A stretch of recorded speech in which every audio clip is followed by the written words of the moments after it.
So mga tol, kakatapos nga lang po ng laban sa Cebu City sa pagitan ni Silent Assassin Mel Fajardo versus angas ng Cebu John Paul Gabonelas sa 12-rounders bout para sa titulong OPBF Light Flyweight Championship. Panalo nga po itong si Mel Fajardo mga tol, via knockout sa round 1. Hindi nga po kinaya ng angas ng Cebu ang lakas ni Fajardo. Dahil dyan mga tol, si Fajardo na nga po ngayon ang kampiyon sa OPBF Light Flyweight. Umabante na ang record niya sa 11 wins, 1 loss and 2 draws.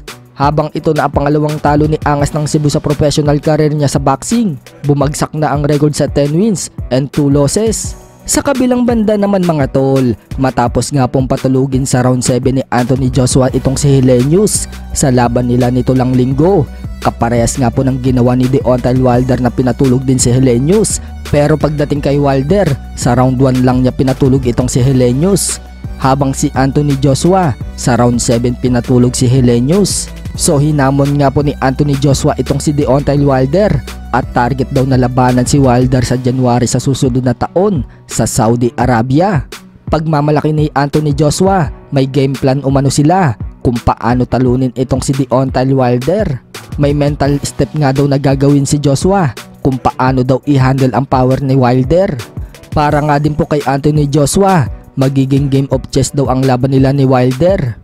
At mababaliwala lang umano ang best na suntok ni Wilder sapagkat hindi daw siya tatayo sa harap ni Wilder para magpatama. Matcha-challenge daw talaga si Wilder sa kanya.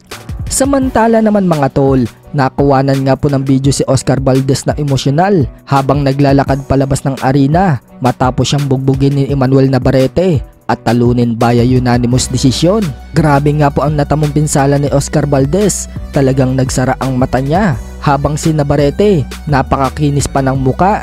Ika pa ng karamihan mga tol, pwede pa nga daw lumaban ng isa pang beses itong si Navarrete dahil walang kagalos-galos daw ang muka. Napagalaman nga din natin mga tol na injured pa pala itong kanang kamay ni Navarrete, kaya pala bibihira niya maibato ang kanang kamay niya. Kaya napasabi na lang ang mga fans mga tol na may partida pa pala. Paano na lang daw kung hindi injured ang kamay ni Navarrete? Baka dalawang mata daw ni Oscar Valdez ang nagsara. Sa kabilang dako naman mga tol, alam na nga po ng karamihan na sinabi ni Navarrete na hindi daw siya takot dito kay Shakur Stevenson at papalag daw siya dito kung sakaling papayag daw ang promoter niya at team niya na labanan itong si Shakur. At maging si Shakur kung papalag din daw sa kanya.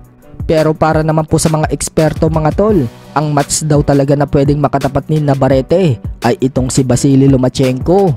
Total, napakaliit daw ni Lomachenko sa 135 pounds at hindi naman daw matutuloy ang rematch nila ni Devin Haney at hindi din daw niya makakalaban si Shakur. Mas mainam daw na bumalik na lang daw si Lomachenko sa super featherweight division kung gusto daw nito muling maging world champion. Harapin umano nito si Navarrete. Malaki daw ang pag-asa ni Lomachenko na talunin itong si Navarrete. So ano sa tingin nyo mga tol? Sang-ayon ba kayo sa pahayag ng eksperto?